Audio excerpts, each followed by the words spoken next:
प्रधानमंत्री मोदीजी यांना आपली कोणती प्रॉपर्टी विकून घरकुल बनवावं किंवा रोड रस्ते बनवावे? तुम्ही बघताच प्रत्येक ठिकाणी फुलं बनले, रोड बनले. माननीय नितीनजी गडकरी यांची याच्यामध्ये आज जर देशाला वाचवण्याची गरज आहे, मला एकच गोष्ट सांगतो, भारतीय जनता पार्टीचे लोक कधी मालूम आहे का हे माझ्या स्टेटमेंट ऐकत असतील. मला अटल बिहारी वाजपेयीचं शासन आवडला होता, मला नरेंद्र मोदी साहेबांचा आवडत नाही. याच्या कारण असा न खाऊंगा न देऊंगा भाई और बहिणो, हा मला आवडत नाही. आणि भ्रष्ट 75,000 करोड जल सिंचन घोटाळा, गावाचं नाव मला कदाचित आठवण नाही येतात.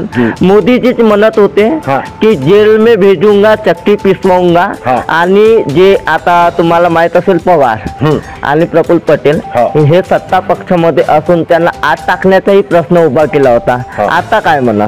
याच्याबद्दल असं आहे की ज्यांनी जो कार्य केलं त्याचा घोटाळा की निश्चित असेल, ते फाईल कधीच बंद होणार नाही ना, मोदीजी असं करणारच नाही. ज्याला एकल नाही तोही भारतरत्न होऊन आला. हा बरोबर करून राहिला का? म्हणजे बहुमत आला तू काही करशील. आज जे GST लागू झाली, 1,87,00,00,000 एवढा GSTचा पैसा 23 मध्ये मोदीला गेला. पैसा कोणाचा? गरीबाचा. प्रत्येकाच्या घरी 3-3 एंड्रॉइड मोबाईल आहेत, प्रत्येकाच्या घरी 2 व्हीलर आहे, बाईक आहे. कुठे गरिबी वाढली? कुठे महागाई वाढली? जेवढी महागाई असती, आज प्रधानमंत्री मोदीजी प्रत्येकांना फ्री रॅशन देत आहे, सगळे देतात. कुठं आहे? जो आपल्याकडून GST मधून पैसा घेण्यात येतो तो पूर्ण खर्च करण्यात येतो. म्हणजे तुम्ही वाचण्याचा प्रयत्न करत नाही, तसं नाहीये. बोला, काय विचारायचं मला विचारा. लोकसभेची निवडणूक लागलेली आहे, 19 तारखेचा मतदान आहे. तुम्हाला काय वाटते, लोकसभेतून निवडून दिलेला प्रतिनिधी कसा हवा? बस तो विकास करणारा प्रतिनिधी पाहिजे मला. यापूर्वीच्या जे खासदार होते त्यांनी विकास केला की नाही? ओळखतच नाही. त्या काळामध्ये ती भेटायची तुम्हाला 300 रुपयाच्या दरम्यान, आणि आताच्या काळामध्ये 800-1100 म्हणजे ग्लोमर वगैरे काही खर्च आहे. 1200 आणि दुसरी बाजूकडे 400 रुपयाचा गॅस सिलेंडर. बरोबर. आता नागरिकांचं म्हणणं असं येते की बहुत हो गई महंगाई, बहुत हो गई महंगाई. आता काय म्हणा? आता तुम्ही हा विचार करा, ज्यावेळेस 400चा हंडा होता, ज्यावेळेस युरियाची 300ची बोरी होती, त्यावेळेस धानाची किंमत काय होती? Electric GST, कास्तकारी GST. आता GSTचा आता मला तेवढा आता ज्ञान नाही आहे, पण आता का करू GST म्हणून हे GST नको पाहिजे होती. नको, हा बरोबर नाही. संविधान धोक्यात आहेत म्हणून तुमचे भाजपचे काही आमदार खासदार कितीतरी आहेत, त्याच लोकांचा प्रश्न आहे 400 पार झाला तर त्यांच्या डोक्याची कमी आहे. आणि ते आमदारांनी ग्रामचे सदस्य बनण्यापुरती नव्हते, परंतु आमदार कसे का बनले आणि त्यांची जे मूर्खता आहे बोलणे. म्हणजे याचा अर्थ अदानी अंबानी यांना मोदींनी विकलं नाही म्हणत मी. विकलं नाही म्हणत. आपण सर्वांचे बापू वार्ता न्यूज नेटवर्क मध्ये स्वागत आहे. आणि आता सध्या लोकसभेची निवडणूक सुरू आहे.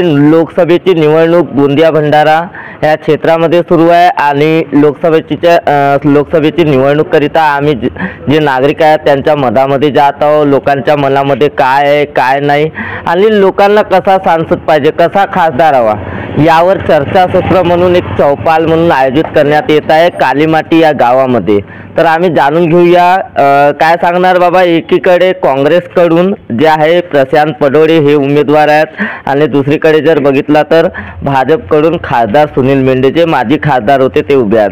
तर काय सांगणार, तुम्हाला काय वाटते, कसा प्रतिनिधित्व करणारा व्यक्ती हवा?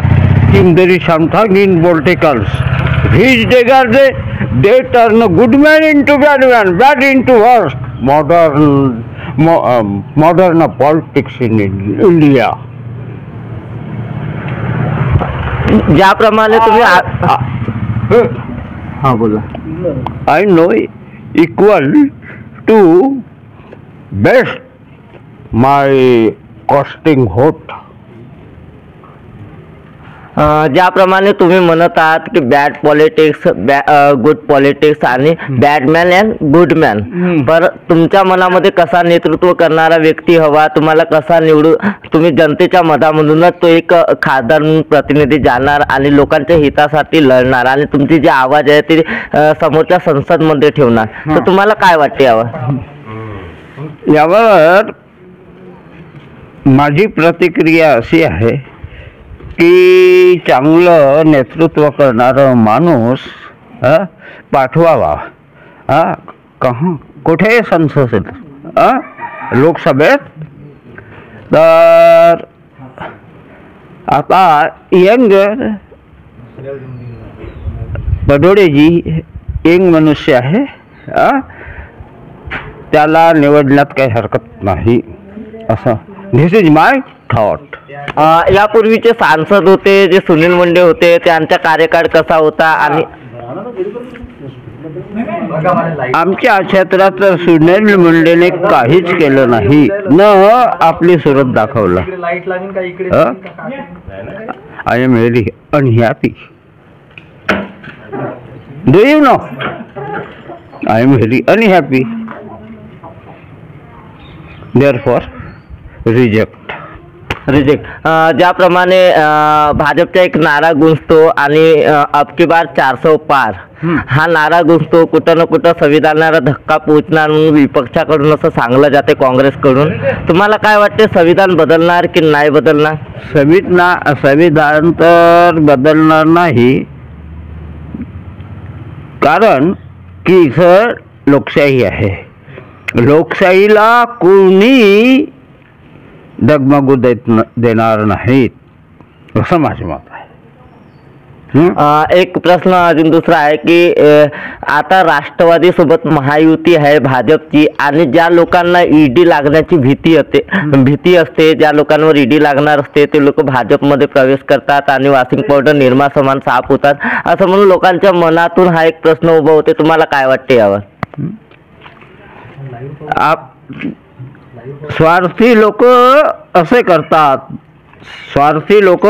करतात की आपला बचाव होण्यासाठी, समजले का, आपला बचाव ईडी पासून बचवण्यासाठी ही प्रतिक्रिया चालू असते. म्हणजे याचा अर्थ प्रफुल्ल पटेल पण असेच करतात का? आता ते मी ऍक्च्युअली नाव घेणार नाही. प्रफुल्ल पटेल को मैं नहीं समझे क्या, मेरी घरवाली भी लड़ी है इलेक्शन, प्रफुल्ल सर चुन के आया उस साल, समझे क्या.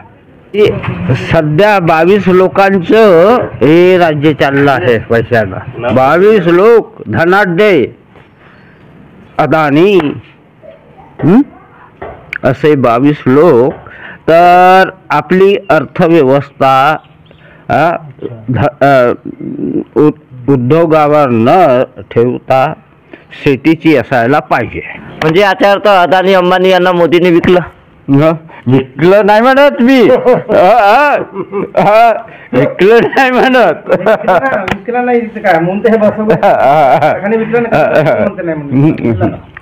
काय सांगणार? म्हटलं की महत्त्वपूर्ण मुद्दा असतो आणि दिल्लीत मांडणारा व्यक्ती आपला खासदार असतो. जे सामान्य नागरिकांचे प्रश्न असतात ते असेंब्लीमध्ये मांडले जातात आणि त्यावर आमच्यासोबत कालीमाटी गावातील काही लोक आहेत. काय सांगणार बाबा, तुम्हाला काय वाटते? लोकसभेची निवडणूक एकीकडे जर बघितला तर भाजपकडून उमेदवारी देण्यात आलेली आहे, माजी खासदार सुनील मेंढे काँग्रेसकडून प्रशांत पडोळे, आणि मधात जर बघितला तर सेवक वाघाळे. हे तीनही जे आहेत तीनही नामांकन करणारे व्यक्ती आहेत आणि तीनही खासदारसाठी उभे झालेले आहेत. आपण म्हटलं की लोकसभा म्हणजे आपल्या देशाची एक आत्मा आहे आणि त्या माध्यमातून जेव्हापासून आपला देश स्वतंत्र झाला तेव्हापासून जवळपास 65 ते 70 वर्ष काँग्रेसने राज्य केलं आणि या 10 वर्षात जे 70 वर्षात होऊ शकले नाही ते कार्य सन्माननीय नरेंद्र मोदीजी यांनी करून दाखवलं.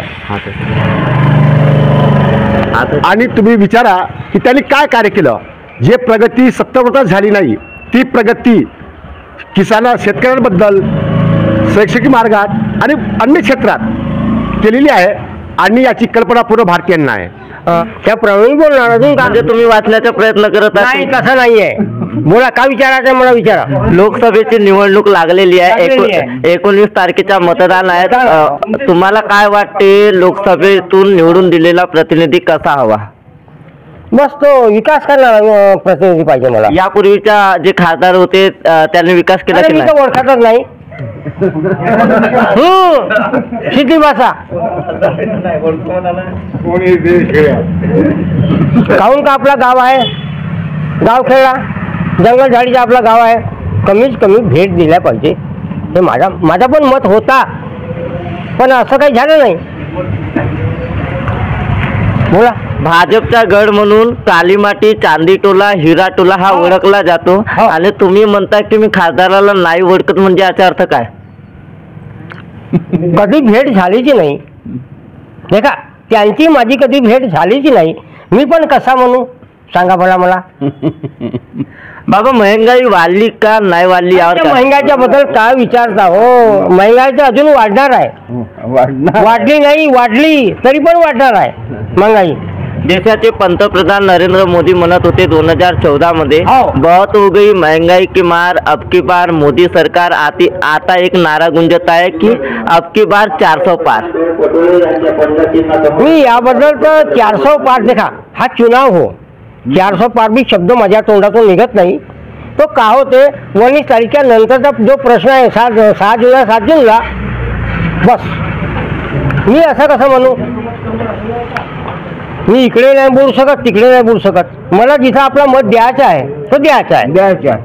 तर तुम्हाला हा एक प्रश्न आहे की 2000 रुपये शेतकऱ्यांना देतो, नरेंद्र मोदी यांच्या माध्यमातून मिळते. ते सोळाजी कोणते 2000 का 2000 आमची आहे म्हणून आणि बाकी इकडे एवढी भूकंपरी चालू आहे का? आता का सांगा तुम्हाला. जे भूमिहीन आहेत ते का करणार? त्याचा काय भूमिहीनाचे पहिला प्रश्न हा आहे. 2000 मध्ये कोणते 2000?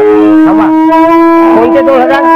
पीएम किसान योजनेअंतर्गत 2000 रुपये. लोकांच्या म्हणणं येतं की मोदीजीने 2000 रुपये दिए, 20,000 रुपये हेक्टर पे दिए आणि कित्येक तरी असे लोकांच्या म्हणणं येते 1500 रुपये बुजुर्ग व्यक्ती को दिए. त्याबद्दल जास्तीचा बोलू शकत नाही. का बोलू, आता जो सुरू आहे ना, मला सुरू राहणार बी आहे अजून. याचा अर्थ म्हणजे तुमचेच पैसे तुमच्याच खिशातून कापून घेते गव्हर्नमेंट जीएसटीच्या रूपामध्ये. काय जीएसटीच्या बद्दल ना तुम्ही जो मला विचारता ना, आता का सांगू, कुठं कुठं जीएसटी, इलेक्ट्रिक जीएसटी, कास्तकारी जीएसटी. आता जीएसटीचा आता मला तेवढा आता ज्ञान नाही आहे, पण आता का करू जीएसटी म्हणून हे जीएसटी नको पाहिजे होती. तुमच्याच कालीमाटी गावातील काही नागरिकांचा विरोध आहे की फक्त म्हणजे जर बघितला तर देश विकण्याचा काम केला नरेंद्र मोदी यांनी. बघा आता जे म्हणणार त्याला समजत नसेल ती गोष्ट. आता देश विकला म्हणजे काय विकला, त्याच त्याला प्रश्न विचारा की ज्या नसेल स्टेटमेंट तुम्हाला दिलं असेल तर हा प्रश्न विचारा. देश विकला म्हणजे काय विकलं? ज्याप्रमाणे रेल्वे आहेत, एअरलाइन्स आहेत, असे कित्येक तरी, आणि अदानी अंबानीची सरकार आहेत म्हणतात. आता ऐकून घ्या, ज्याला ज्या गोष्टी समज नसेल, अदानी अंबानी रेल्वे विकली, मला हा सांगा रिलायन्स मध्ये किती लोक काम करतात, अदानी ग्रुप मध्ये किती लोक काम करतात, किती इंजिनियर आहेत, किती म्हणजे पुष्कळ भारतातील लोक किती काम करतात. जर जो व्यक्ती भारतात कोणता उद्योग करत असेल आणि त्याला जो नोकरी देत असेल, त्या माध्यमातून जर कार्य होत असेल, हा कुठला गुन्हा आहे आणि काय विकला, कोणत्या गोष्ट विकला आणि कोणते मोदीजी आपल्या घरी घेऊन गेले नाही. ज्यांनी देश आधी विकला, जे विरोधाची सरकार जेव्हा काँग्रेस सरकार होती, ज्यांनी फक्त आपल्या देशाच्या, आज बघा आपल्या देशामध्ये प्रत्येक धर्माचे लोक आहेत आणि सगळ्याची आपली आस्था आहे आणि जे लोक समजू शकत नाही फक्त हा अप्रचार आहे. आपली वय काय? माझी वय आहे 74. आपण कुठं राहता? कालीमाटी. काय सांगणार बाबा, ज्याप्रमाणे लोकसभेची सार्वत्रिक निवडणूक लागलेली आहे आणि 2 जिल्ह्याचा समावेश असून घमासान गाजलेला आहे दोन्ही जिल्ह्यामध्ये, आपला खासदार कसा हवा? लोकांचे काही अलग अलग वेगवेगळ्या प्रकारे मनोगत व्यक्त करतात. तुम्हाला काय वाटतं, तुमच्याप्रमाणे कसा खासदार हवा? मजुरांची सेवा करणारा पाहिजे. या म्हणजे तुमच्या मनाचा अर्थ आता मजुरांची सेवा होत नाही काय? नाही, मजुरांची कुठे सेवा होते, कुठे कार्यक्रम चालू आहे. 5 किलो राशन देऊन सुद्धा पब्लिक खुश होणार आहे का? 5 किलो 500 रुपये रोजी कमवू शकते तो. फाटल्या साड्या वापरून सगळ्या बाई लोक खुश होणार आहेत का? याचा अर्थ म्हणजे मोदीजींनी आता साड्या वगैरे दिला त्यांचा विरोध करतात. अरे विरोधच आहे ना. सुरूपासून 6 डिसेंबरले बाबरी मस्जिद नस्ताभूत केलं, हा बरोबर आहे का? संविधानचे पत्रक दारलं त्यानं संविधान म्हणतो बरोबर आहे का? आज संविधान बदलाव्या चक्करमध्ये तो आहे. संविधान तयार करून राहतो बरोबर आहे का? मंत्रालयामधून मला फोन येतात, त्यांना साफ शब्दामध्ये बोलतो का संविधान काय करून राहतो. भरत्या चालू आहेत का? आज 2 कोटी भरत्या होत्या, एकही भरती नाही. सगळे बेवार लोक पळून राहिले, शाळा बंद होऊन राहिल्या. का पर्याय आहे? कोणता चांगला काम करून राहिला मोदी? लोकांना सांगते अच्छा काम करता हो. हे लाईन जे निघाली हे काँग्रेसच्या काळातली हो का मोदीच्या काळातली होत? धरण जे बनले हे काँग्रेसचे होत का मोदीच्या काळातले होत? म्हणजे अफवा करणं बोलणं. आज शाळा बंद होऊन राहिला. मास्तरांचा रिटायर्ड मास्तर आले 20,000 रुपये पेमेंट देऊन डबल नोकरी देऊन राहिला. हे DED केले मुलं BA केले मुलं का करून राहिले?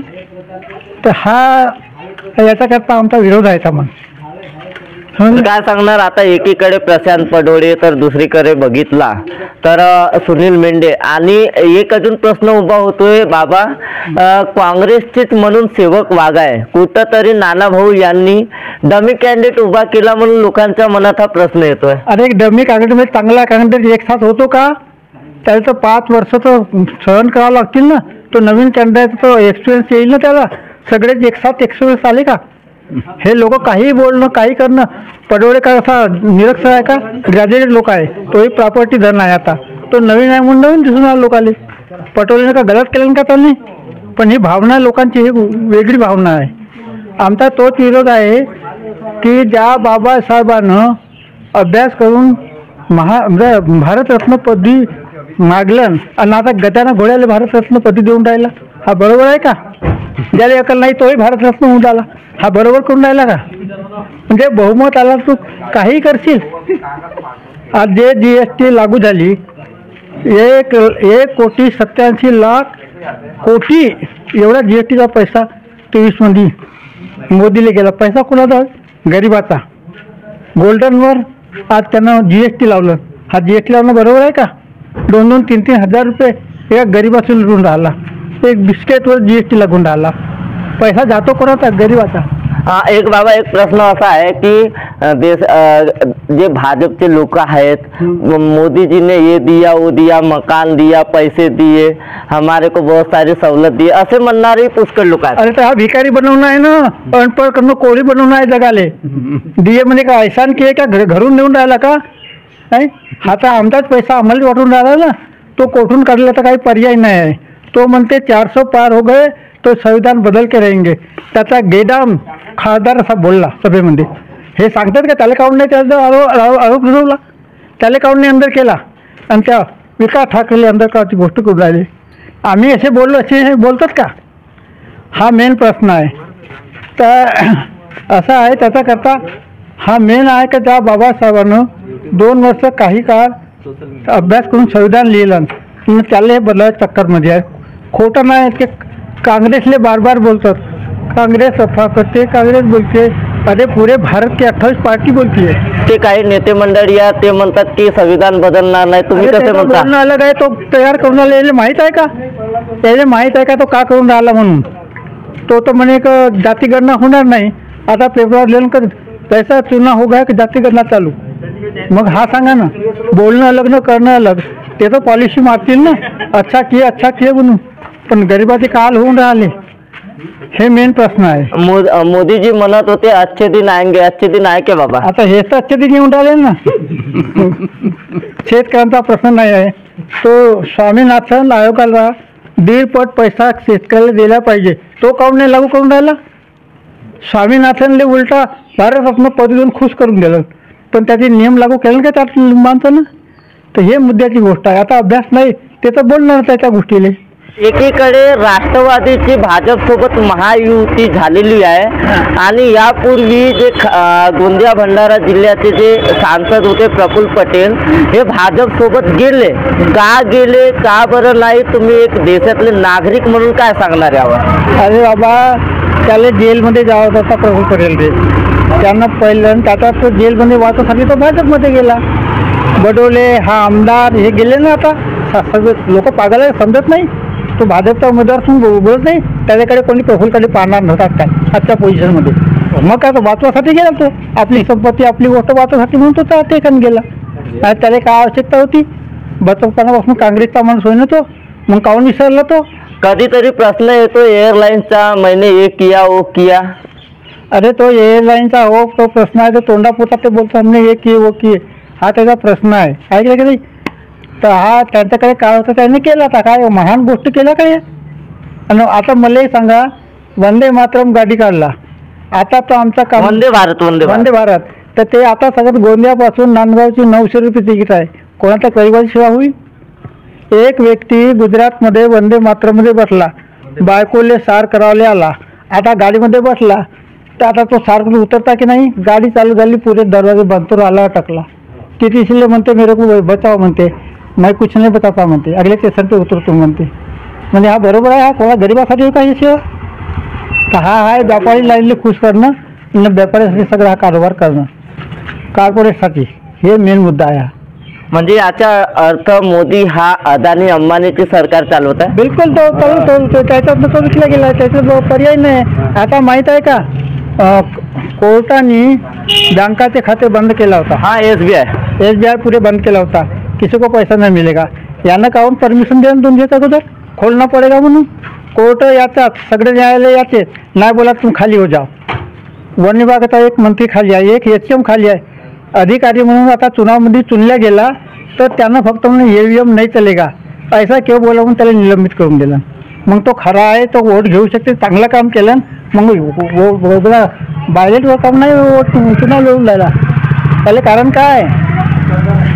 तर हा मेन प्रश्न आहे. चांगला करायला चांगलंच नाही. बाबासाहेबाला भंडाऱ्यामध्ये हरवला होता माहिती आहे, पण बाबासाहेब बंगालमधून चुनून आला. बाबांची निवडणूक हा, आणि मग त्या काळामध्ये तो आपला संविधान लिहिलं त्याने, तर ह्या गोष्टी विसरून गेले ते लोक. म्हणजे याचा अर्थ 47 मध्ये भारत हा आझाद झाला होता आणि आता गुलाम झाला असं म्हणता का? गुलाम झाला म्हणजे गुलाम होईलच, तो गुलामच हा करून राहिला, मागं फिरूनला. तो हा पक्का दावा आहे बाबा, पक्का दावा आहे. कारण का बेरोजगारी फैलून राहिली, शिक्षण बेकार, मुले बेकार, तुमच्या घर बेकार, सकाळी तांदूळ बंद होणार आहेत. मग का पर्याय काय? मला अंधश्रद्धा होय.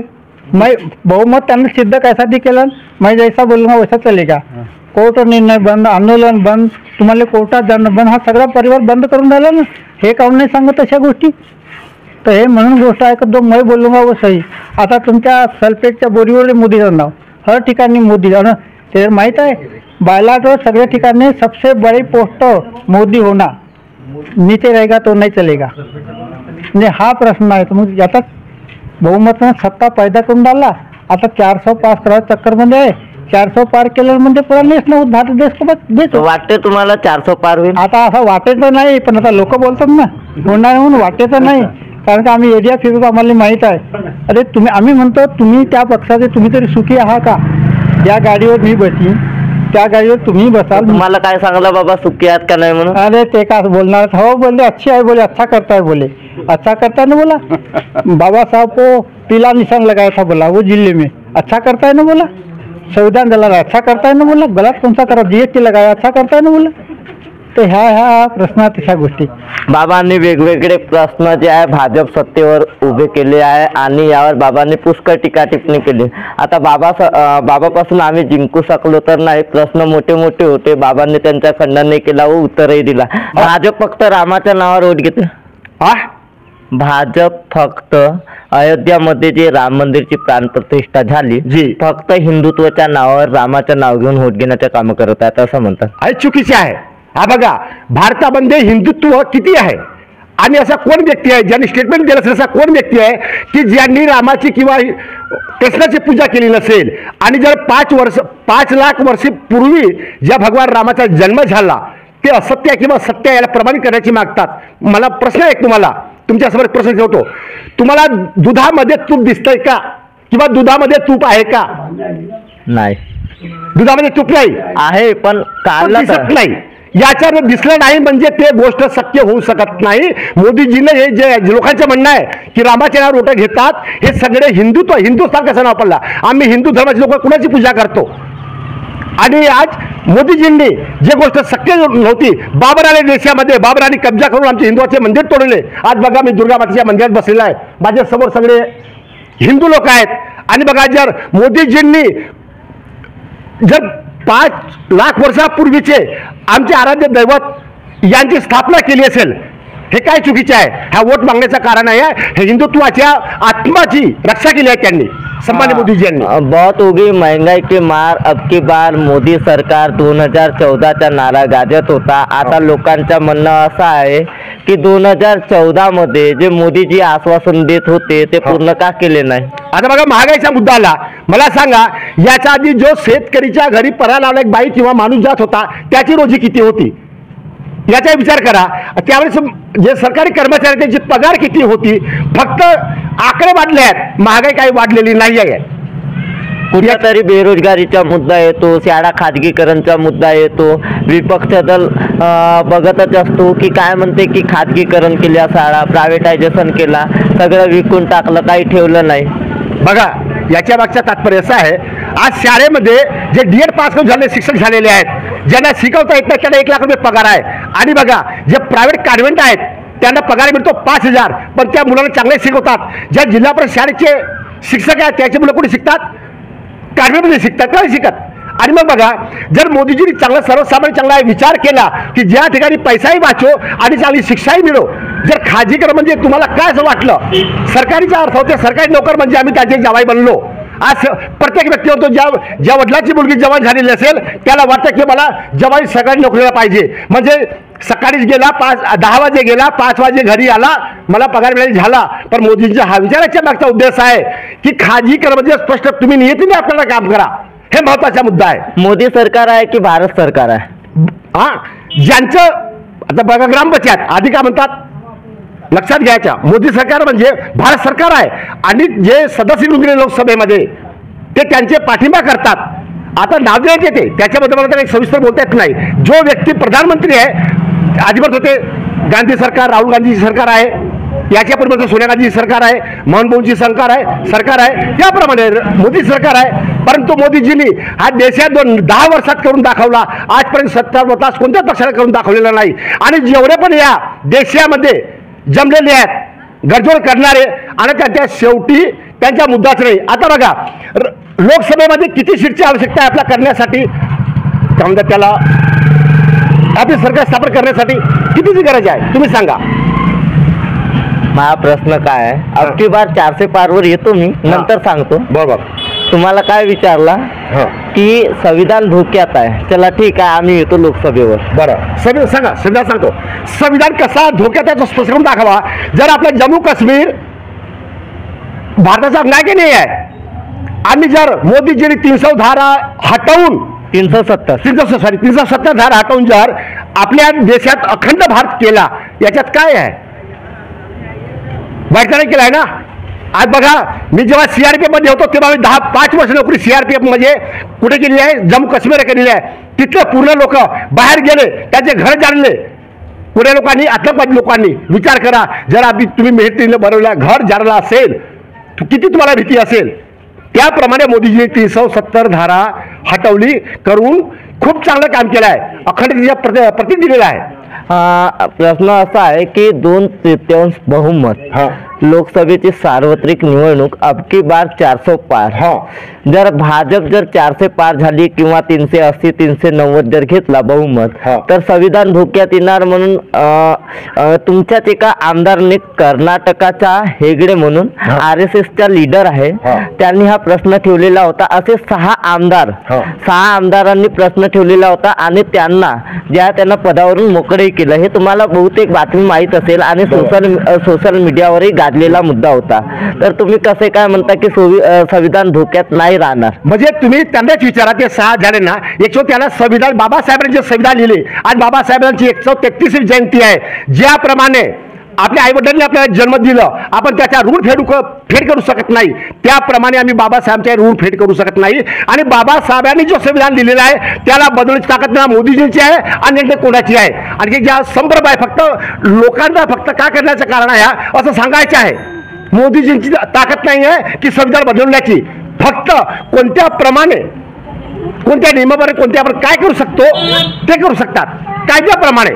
पण संविधान बदलण्याचा कोणीला अधिकार नाही आणि कोणी जन्म घेणार नाही बाबासाहेबांच्या अतिरिक्त. आता आमच्या सोबत अजून एक व्यक्ती आहेत. काय सांगणार? लोकसभेची निवडणूक आहे. बहुत हो गई महंगाई की मार. अब की बार मोदी सरकार हा एक नारा गुंजत होता आणि लोकांच्या मनात असा प्रश्न आहे का 2014 मध्ये जो नारा गुंजत होता आता 2024 लागलेला आहे. तुम्हाला काय वाटते?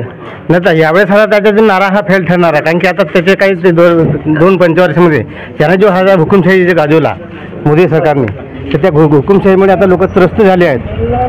म्हणून आता काय तो जो नारा जो तो आता सक्सेस होणार नाही. आता याच्यानंतर आपल्याला काँग्रेसचं सत्ता देशाला जर वाचवायचं आहे तर काँग्रेस पक्षाचा हा जो सत्ता जनतेच्या म्हणजे जो समस्या हलवून त्यांच्या हिताचं काम करू शकते. काँग्रेस ने 70 साल में क्या की हमने 10 साल में करके बताया असा एक नारा म्हणून गाजतो आणि लोकांमध्ये हा नारा जो आहे भाजपकडून वर्तवण्यात येतो. मी म्हणतो की प्राथमिक दर्जाचे जे कामं आहेत आता हे डांबरीकरण सिमेंटीकरण केला, पण याच्या अगोदर त्या रोडाला काय लागते हा सगळा कारोबार काँग्रेसने पूर्णपणे केला आहे. तर आता हे रंगरंगोट्या फक्त करून राहिले. आता जसा घराला सजवायचे आपण पायवा पहिले मजबूत पाहिजे का नाही, काँग्रेसने पायवा मजबूत केला, सगळ्या प्रकारच्या समस्या हलका करत आहेत ना. आणि हे म्हणा की आम्ही त्यांनी अगोदर कामं केला म्हणून ह्यांनी वरच्यावर हात हे रंगोट्या करून राहिल्यात आहेत का नाही. हे काँग्रेसच्या 70 वर्षाचं हे नाव घेतात. आता ह्यांना 10 वर्षामध्ये आम्हाला तर वाटतं की जे सुनील मेंढे आहेत हे खासदार आमच्या गावाला व्हिजिट आले असतील असे, पण आपल्याला दिसलेच नाही ते कधीच. त्यांच्या भेटीगाठी आपल्याला झाले नाही म्हणा. तर काय वाटते तुम्हाला 400 पार 400 पार हा नारा गाजत असतो? 400 पार 400 हा पब्लिक असे त्यांचे एक माहुरा म्हणते, पण तसे 400 पार होणार नाही त्यांचे.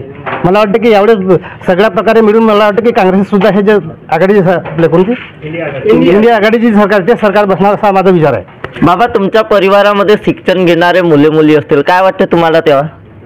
शिक्षण घेणारे मुलं मुली असतील त्याच्यावर काय वाटतं म्हणजे त्यांनी शिक्षणामध्ये सामोरं जावं पाहिजे ना. पण ते शिक्षणामध्ये का ते शाळा खाजगीकरण करून राहिले, शाळा विकून. आता गरिबाचे मुलं आम्ही कमवू शकत नाही. आता याच्यात पैसेवाला जो मुलगा आहे तो सामोरं जाईल ना. आमचा जो मुलगा विद्यमान जर हुशार जरी असेल पण ते खाजगीकरण झाल्यामुळे तो दूर शाळेत जाऊ शकणार नाही. म्हणजे झाले का नाही. जिकडे तिकडे बघा तर बेरोजगारी हा प्रश्न उभा होतो आणि जे सत्तेत असणारे लोक आहेत म्हणतात कुठं बेरोजगारी आहे. ते बेरोजगार आहे ना. आता यांच्या कालखंडामध्ये 10 वर्षामध्ये कोणालाच नोकऱ्या मिळाल्या नाहीत. आता नाही हे म्हणतो की आम्ही एवढ्या नोकऱ्या देणार होतो ते त्यांचे जे वादे होते ते त्यांनी पूर्ण फुल ठरले. त्यांचे वादे पूर्ण बेरोजगार ठरले. कोणाला बेरोजगार काम सुद्धा मिळालं नाही. आता आमच्या गावात ते रोजगार हमीचे कामं 2 वर्षापासून होऊन राहिलं. आता पूर्ण हे याचे सिमेंटीकरण होऊन राहिलं. सिमेंटीकरणमध्ये लेबर जो बजेट आहे 40-60चा जो रेशो आहे त्या रेशोमध्ये ते ठेकेदार लोक आहेत सुनील मेंढेचे ते लोक म्हणजे डांबरीकरण करतात आणि तिथे लेबर बजेट हा समाप्त होतो. याचा अर्थ म्हणजे यापूर्वीचे जे खासदार होते ते फक्त ठेकेदारी करतात. ठेकेदारी ते आपापल्या मनाला आपल्या फंडातून ते ठेके देतात लोकांना आपल्या कार्यकर्त्यांना आणि ते कार्यकर्ते कामं करून घेतात. म्हणजे त्यांच्या कामामुळे तो जो 60-40चा जो रेशो आहे त्याच्यामुळे आपले जे बजेट बसतो ग्रामपंचायत जो हा असतो आर्थिक बजेट तर त्याच्यामुळे ते म्हणजे त्यांच्या कामावर जे लेबर जातात तर त्याच्यामुळे समाप्त होऊन जातो. म्हणून आपलं जे आम जनता आहे तिला आता 2 वर्षात कामं मिळाली नाहीत. कुठंतरी शिक्षण वाया गेलेलं आहे शाळा खाजगीकरण झाल्यामुळे. यावर आमच्यासोबत अजून गजानन रहांगडाले म्हणून कालीमाटी या गावातील नागरिक आहेत. ते स्वतः एक युवक म्हणून आहेत आणि ते जे युवांना जे आहे रोजगार देण्याचा प्रयत्नही करतात. त्यांच्याकडूनही जाणून घेऊया काय सांगणार तुम्हाला काय वाटते. आता आपल्या देशामध्ये मोदी सरकार आहे. अगोदर लोक मला BJP सरकार म्हणायचे काँग्रेसची सरकार म्हणायचे पण आता मोदी सरकार आहे आपल्या इकडे नाही का. मोदी सरकार आहे की भारत सरकार आहे? आपल्या इथं भारत सरकार झालं पाहिजे परंतु एका व्यक्तीच्या नावावर तुम्ही मोदी सरकार म्हणून लोकांना मला नाही का कशा पद्धतीने आपण बरगल होतो हे पद्धत म्हणजे. आणि एक गोष्ट सांगू इच्छितो की मोदीजी म्हणतात की न खाऊंगा न खाने दूंगा भाई और बहनों मैं किसी को न खाने दूंगा भ्रष्टाचारियों को मैं मालूम है क्या जेल के अंदर डालूंगा. परंतु मला असं वाटते की बोले तैसा चाले त्याची वंदावी पाऊले. एखादी व्यक्ती जर मी मला जगद्गुरू जर म्हणत असेल मी जगद्गुरू आहो आणि ती जगद्गुरू असलेली व्यक्ती जर मी ज्यावेळेस भारतीय जनता पार्टीमध्ये अटलजीचा शासन होता अटल बिहारी वाजपेयी एक हिंदुत्ववादी व्यक्ती होते आणि खरोखरच ते मालूम आहे का या देशामध्ये खूप सुंदर ते कार्य करत होते. मला तशा पद्धतीचा पंतप्रधान हवा आहे. मला नितीन गडकरी जी साहेबांचं सुद्धा काम पटतो कारण ते चांगले कामं करत असतात. परंतु एक व्यक्ती असं म्हणतो भाई और बहनों न मैं खाऊंगा न किसी को खाने दूंगा. ये राष्ट्रवादी के ऊपर भी 70,000 करोड़ का सिंचन घोटाला है असे ते भोपाळमध्ये म्हणायचे.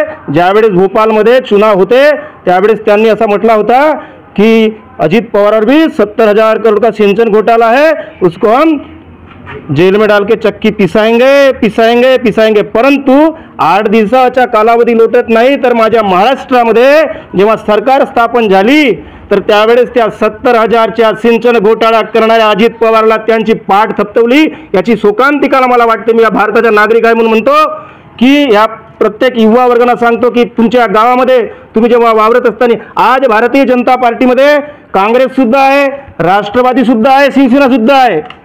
आणि ते जेव्हा आमच्या उद्धव साहेबाला सोडून गेले त्यावेळेस म्हणायचे की आम्हाला राष्ट्रवादी काम करू देत नाही, आमच्या कामामध्ये ते अडथळा आणतात, विकासाचं काम करत नाही. परंतु तीच राष्ट्रवादी त्या महाराष्ट्राच्या सरकारमध्ये जेव्हा सामील झाली तर हिंदुत्वासाठी आम्ही तिकडे गेलो असे म्हणणारे लोक ज्यावेळेस राष्ट्रवादी तिथं गेली त्यावेळेस त्या शिंदे साहेबांनी आपला राजीनामा द्यायला पाहिजे होता हिंदुत्वासाठी. मी कट्टर हिंदुत्ववादी व्यक्ती आहे.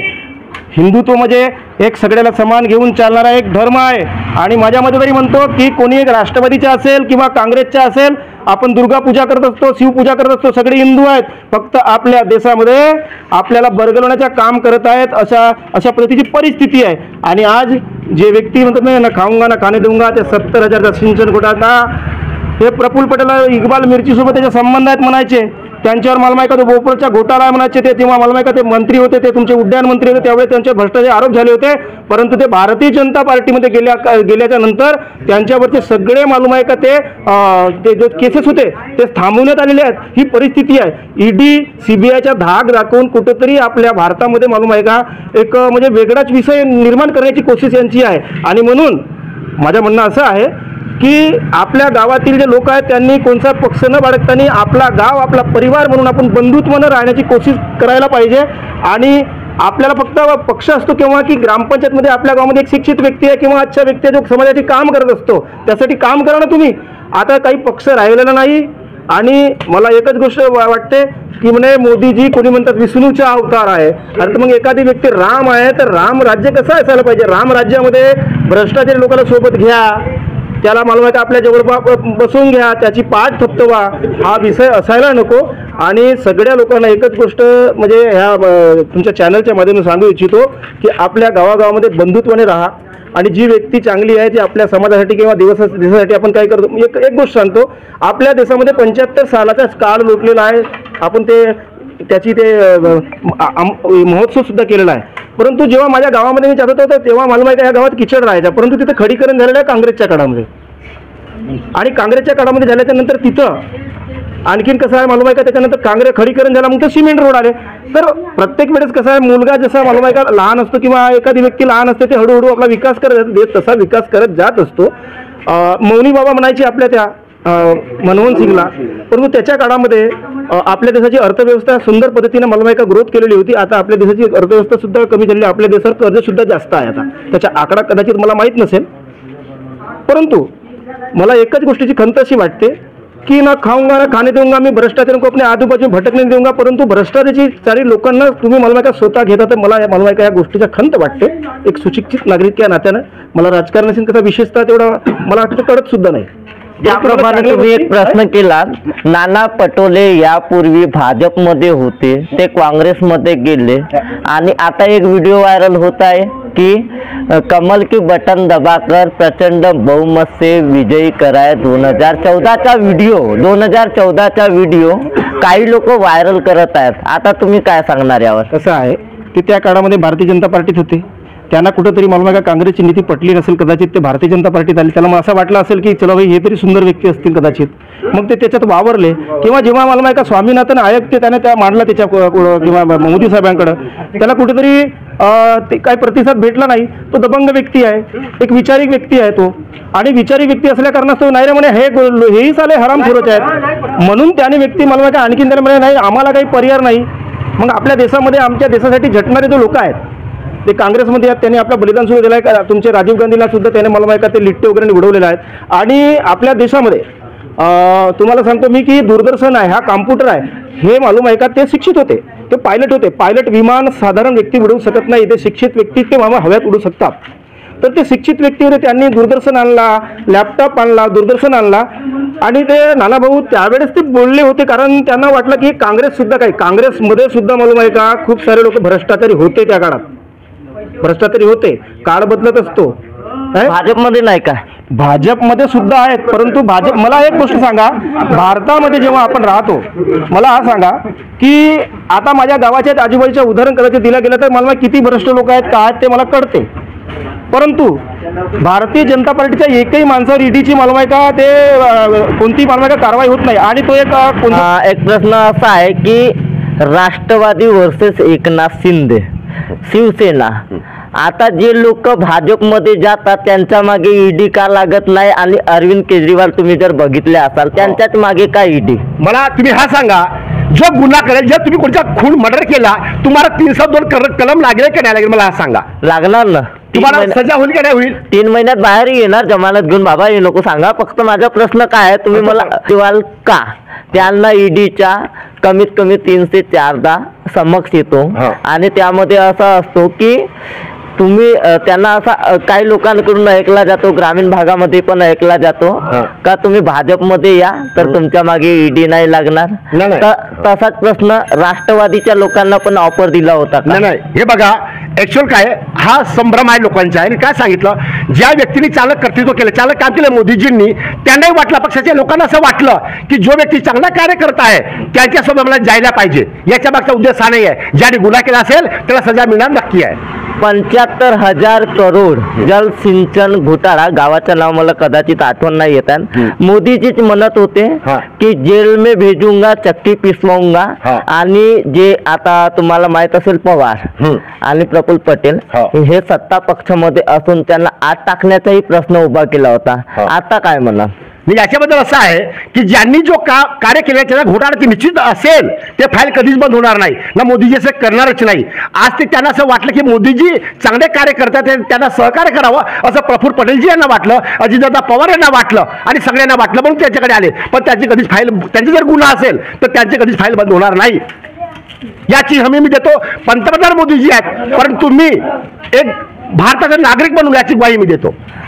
साधारण नागरिक प्रधानमंत्री आवास योजना अंतर्गत घरकुल 1.5 लाख रुपये, आणि सामान्य माणसाला 20,000ची पहिली किस्त, दुसरी किस्त 45,000ची, अशी करते करते ते 1.5 लाखाची स्कीम आहे. पण साधारण माणसाच्या 1.5 लाखात हा घर उभा होत नाही, आणि ज्या लोकांकडे घर नाही, ज्या लोकांची शेती नाही, त्यांचं काय? कसं पहा, 1.5 लाखात घर उभं होऊ शकत नाही, परंतु पूर्ण देशाची या ठिकाणी अर्थव्यवस्था बघायला मिळते. आणि एका कुटुंबाला 1.5 लाख रुपये देऊन, एक कुटुंब म्हणजे त्याची पत्नी, त्याच्या पती आणि त्याची मुलं, जो स्ट्रक्चर असेल त्या घरकुलच्या त्याप्रमाणे त्यांची व्यवस्था होऊ शकते. आणि पुढच्या याच्यामध्ये त्याच्यात वाढ होऊ शकते. 2024 पर्यंत मोदीजींचा नारा होता की सगळ्यांना घरकुलचा लाभ भेटणार, मिळाला आहे. आधी बघा, जेव्हा काँग्रेसची इंदिरा आवास योजना होती तेव्हा फक्त गोरेगाव तालुका जी आहे त्या ठिकाणी कमी, पूर्ण गोरेगाव तालुक्यामध्ये 56 ग्रामपंचायत आहेत आणि फक्त 100 घरकुल यायचे. आता बघा तुम्ही, 100 घरकुल जर पूर्ण 56 ग्रामपंचायत आल्या तर एका गावात किती जातील? 1 या 2. परंतु बघा माझ्या कालेबाटीमध्येच किती घरकुल आल्या आणि किती लाभ मिळाला. पत्नीला वेगळा, पतीला वेगळा, मुलांना वेगळा हा लाभ मिळालेला आहे. आणि अर्थव्यवस्था आहे भारताची, प्रत्येकाच्या जसं ग्रामपंचायत खालच्या स्तरावर ग्रामपंचायत आहे आणि जी काम करते, ज्याप्रमाणे प्रोसेस आहे त्याप्रमाणे ते काम होईलच, याच्यात काही वाद नाही, याच्यात काही संस्था नाही. काय वाटते तुम्हाला? एकीकडे काँग्रेसच्या काळामध्ये जेव्हा 70 वर्षाची गोष्ट केली जाते तर मधात येते 10 वर्षाची गोष्ट. सत्ता विपक्ष, सत्ता पक्ष असते, पण ज्या काळामध्ये 270 ते 280ची युरियाची बोरी सल्फेटची, त्या काळामध्ये ती भेटायची तुम्हाला 300 रुपयाच्या दरम्यान. आणि आताच्या काळामध्ये 800-1100 म्हणजे ग्लोमर वगैरे काही खत आहे. आणि दुसरी बाजूकडे 400 रुपयाचा गॅस सिलेंडर. बरोबर. आता नागरिकांचं म्हणणं असं येते की बहुत हो गई महंगाई, बहुत हो गई महंगाई. आता काय म्हणा? आता तुम्ही हा विचार करा, ज्यावेळेस 400चा हंडा होता, ज्यावेळेस युरियाची 300ची बोरी होती, त्यावेळेस धानाची किंमत काय होती? त्यावेळेस बोनस होता. आज तुमचा 2200 रुपये धानाचा रेट आहे, बोनस वेगळा आहे. मोदीजींनी 6,000 रुपये प्रत्येक शेतकऱ्याला महाराष्ट्र सरकारने प्रत्येक शेतकऱ्याला दिलेले आहेत. हा पैसा कुठून आला त्याचं कॅल्क्युलेट करा ना तुम्ही. जर समजा जर 1,000 रुपये गॅस असेल आज आणि जर 12,000 रुपये मिळाले तुम्हाला शेतकऱ्याला एका 1,000चा एक खंडा फुटा फ्रीमध्ये झाला का नाही झाला?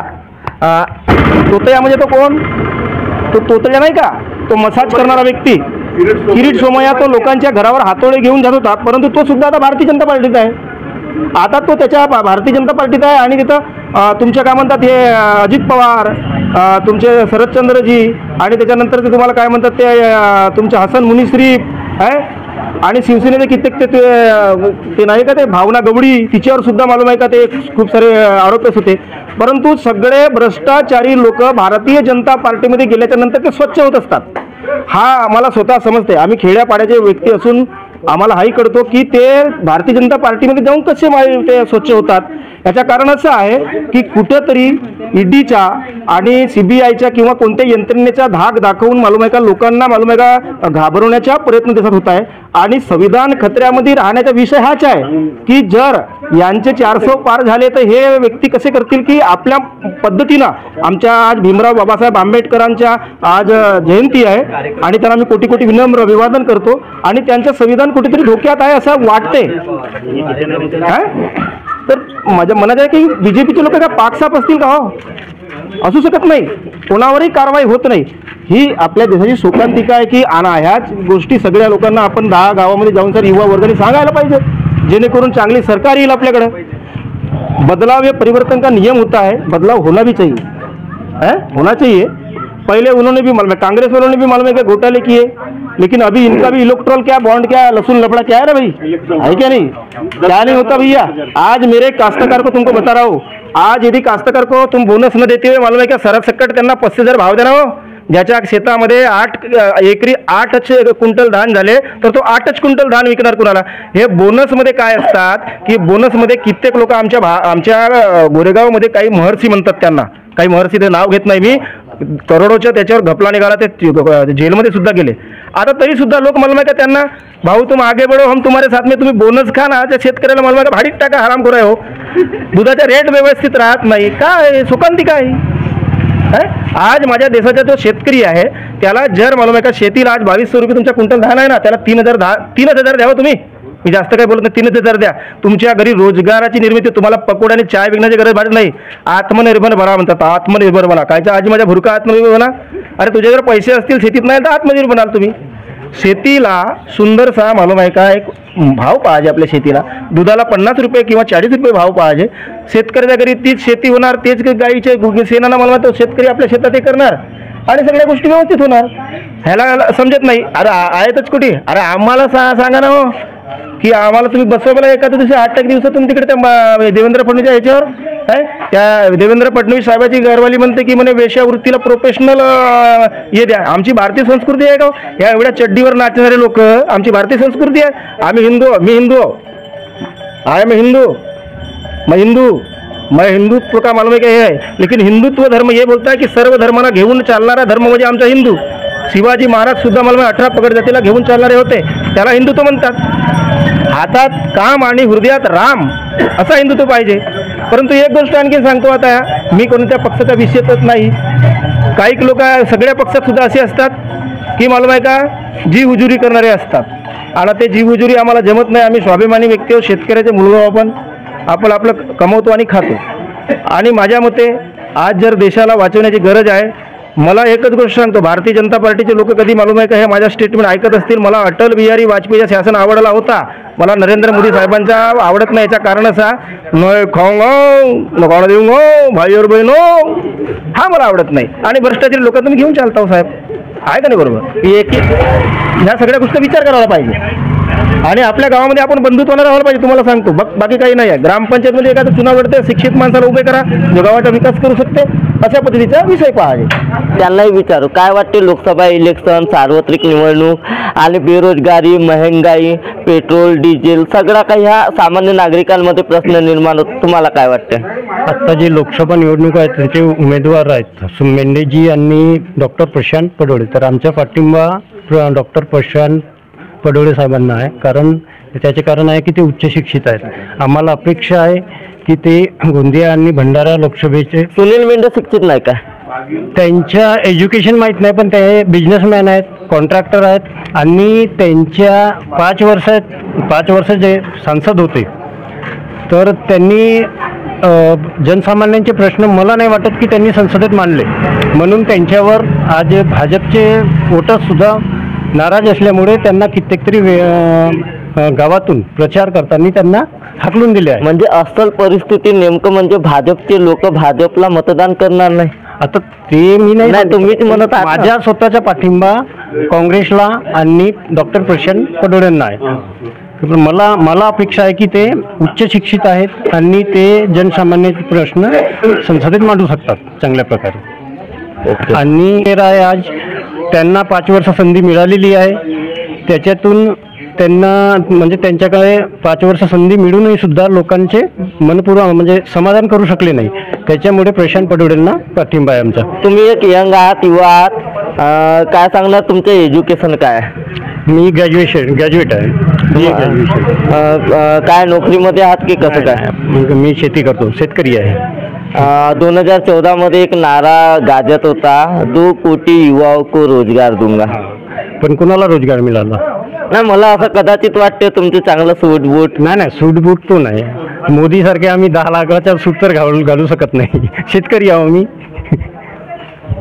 जीएसटीची जर गोष्ट केला तर मागच्या काळामध्ये व्हॅट चालत होता आणि आताच्या काळामध्ये जीएसटी मध्ये कित्येक तरी शेतकऱ्यांच्या म्हणणे येतो, साधारण माणसाच्या म्हणणे येतो की आमच्याच पैसा आणि आम्हाला देतो आणि तो जो पैसा आहे तो महाराष्ट्र गव्हर्नमेंटच्या खात्यातच जमा होतो. बरोबर. तर कसं काय भाजपची सत्ता म्हणते की आम्ही देतो. नाही बघा, जेव्हापासून आपला देश स्वतंत्र झाला तेव्हापासून कर लागू होता का नाही, मला आधी त्यांना विचारायला पाहिजे. जे लोक म्हणतात त्यांनी विचारलं पाहिजे. विना कराशिवाय, कर जमा झाल्याशिवाय कोणतीही योजना भारतात लागू होणं पॉसिबल नाही. आता प्रधानमंत्री मोदीजी यांना आपली कोणती प्रॉपर्टी विकून घरकुल बनवावं किंवा रोड रस्ते बनवावे. तुम्ही बघतात प्रत्येक ठिकाणी पुलं बनले, रोड बनले. माननीय नितीनजी गडकरी यांच्या याच्यामध्ये पूर्ण भारताचा विकास झालेला आहे. आज तुम्ही बघितलं असेल की आजचे 50 वर्षपूर्वीचा भारत आणि आजच्या भारत, ज्याप्रमाणे जेव्हा भाजप आणि काँग्रेसची गोष्ट येते त्यावेळी जर बघितला तर काँग्रेसच्या काळामध्येही रोड रस्ते निर्माण झाले, स्ट्रक्चरही काही निर्माण झाले. हळूहळू वेगाने जे आहे ते कामं होतच असतात, दिवसेंदिवस डेव्हलपमेंट होत असतात. आणि ज्याप्रमाणे जर बघितला तर भाजपच्या काळामध्येही तोच होत आहे. तर मग कुठं काय डेव्हलपमेंट झाला असं म्हणून बघा. आधी काय होते, मातीचे रस्ते होते, आज काँक्रीटचे रस्ते बनले, ओव्हरब्रिज बनले. कशामुळे बनले? काही इन्फ्रास्ट्रक्चर चेंज झाला की नाही झाला? तुम्हाला वाटतं का नाही वाटतं? तुम्ही पत्रकार आहात, तुम्हाला माझे तर प्रश्न तुम्ही ऐकालच, माझे उत्तर घ्यालच. पण तुम्हाला दिसतंय का नाही? जे लोक म्हणत असतील, विपक्षाचे लोक जे म्हणत असतील, त्यांच्या काळात काय झालं ते सगळे पाहिलेले आहेत. माझ्या गावचे किती तरी लोक आहेत, त्यांनी बघितलेलं आहे. आधी माझ्या गावामध्ये फक्त स्लॅबचा घर होता. आता बघता की गरिबी आणि बेरोजगारी वाढली. आज प्रत्येकाच्या घरी 3-3 अँड्रॉइड मोबाईल आहेत, प्रत्येकाच्या घरी 2 व्हीलर आहे, बाईक आहे. कुठे गरिबी वाढली? कुठे महागाई वाढली? जेवढी महागाई असती, आज प्रधानमंत्री मोदीजी प्रत्येकांना फ्री राशन देत आहे, सगळे देतात. कुठं आहे? आज जो आपल्याकडून जीएसटी मधून पैसा घेण्यात येतो तो पूर्ण खर्च करण्यात येतो गरिबावर, शेतकऱ्यावर, सगळ्यावर. याच्यात काय आहे? राम मंदिरचा मुद्दा येतो. राम मंदिर हा आस्थेचा विषय आहे. ज्यावेळेस राम मंदिरची प्राणप्रतिष्ठा होत होती त्यावेळेस देशातले पंतप्रधान नरेंद्र मोदी यांनी जे राष्ट्रपती आहेत देशाचे द्रौपदी मुर्मू हे आदिवासी महिला आहेत म्हणून येऊ नाही दिले म्हणून असा काँग्रेसच्या आणि कित्येक तरी लोकांच्या मनातला प्रश्न आहे. नाही, तो खोटा आरोप आहे. असं होत नाही. बघा, ते देशाचे सर्वोच्च पदावर बसलेले आहेत आणि असं होऊ शकत नाही. आता त्यांच्यामधील काय असेल गोष्ट, त्या बाजूला अदानी, अंबानी, कित्येक तरी ऍक्टर्स, कित्येक तरी सुपरस्टार, बॉलिवूड सुपरस्टार सगळे लोक बसलेले होते. आले असतील ना ते, ज्यांनी निमंत्रण सगळ्यांनी दिलं असेल ना. जेव्हा भारताच्या सर्वोच्च पदावर बसलेली माननीय राष्ट्रपती, कालच्या भाषणच होता राहुल गांधी यांच्या, त्यांनी स्वतः आपल्या भाषणामध्ये सांगितलेलं आहे. आता बघा, विपक्ष दल का म्हणेल, कोणताही तथ्य नसताना बोलला ना त्याला आपण स्वीकार करणं हा बरोबर नाही. संविधान धोक्यात आहेत म्हणून तुमचे भाजपचे काही आमदार, खासदार कितीक तरी आहेत, त्याच लोकांचा प्रश्न आहे 400 पार झाला तर त्यांच्या डोक्याची कमी आहे. आणि ते आमदारांनी ग्रामचे सदस्य बनण्यापुरती नव्हते, परंतु आमदार कसे का बनले आणि त्यांची जे मूर्खता आहे असे बोलणे. तर तुम्हाला काय वाटते, लोकसभेची निवडणूक हा गाजलेला मुद्दा आहे, काय वाटते तुम्हाला ग्रामीण भागातील लोकांच्या हितेशी तुम्हाला काय वाटते, सत्ता परिवर्तन होणार? 100% ती सत्ता परिवर्तन म्हणजे मोदीचीच नक्की 400च्या पार नक्की जाणार, 100% गाठी सांगतो. आणि 415 माझा अंदाज सांगतो 415 लोकसभा सदस्य निवडून जातील भारतीय जनता पक्षाचे. ओके. जी सार्वत्रिक निवडणूक जनतेचा जो सर्वे आहे, ग्रामीण भागातील राहणारे नागरिकांचे मत काय आहे, कसा खासदार हवा ग्रामीण भागातील नागरिकांनी सांगितले. तर दुसरी बाजूकडे बघितलात, यापूर्वीचे 5 वर्ष जे काढणारे खासदार आहेत सुनील मेंढे, यांच्याबद्दलही काहीतरी प्रश्न निर्माण झालेला आहे. जर दुसऱ्या बाजूकडे बघितला तर राष्ट्रवादी भाजपसोबत का पडाली, शिवसेना का पडाली, याचा मागचा उद्देश काय होता, हाही ग्रामीण भागातील नागरिकांमध्ये सर्वात मोठा प्रश्न म्हणजे ईडीला घाबरलेत काय, असा एक प्रश्न निर्माण झालेला आहे. कुठंतरी मोठ्या मोठ्या नेत्यांवर आरोपही आणि टीका टिप्पणी होत आहे लोकसभा निवडणुकीच्या दरम्यान. तर काय वाटते तुम्हाला मित्रांनो, ज्या ग्रामीण भागातील नागरिकांची प्रतिक्रिया आहे ते सत्य आहे की नाही आहे? जर आमच्या बातम्या आवडल्या असेल तर अशाच बातम्या करायला आमच्या चॅनलला सबस्क्राईब करून बेल आयकॉनवर प्रेस करा. गोंदियावरून देवेंद्र दमाहे.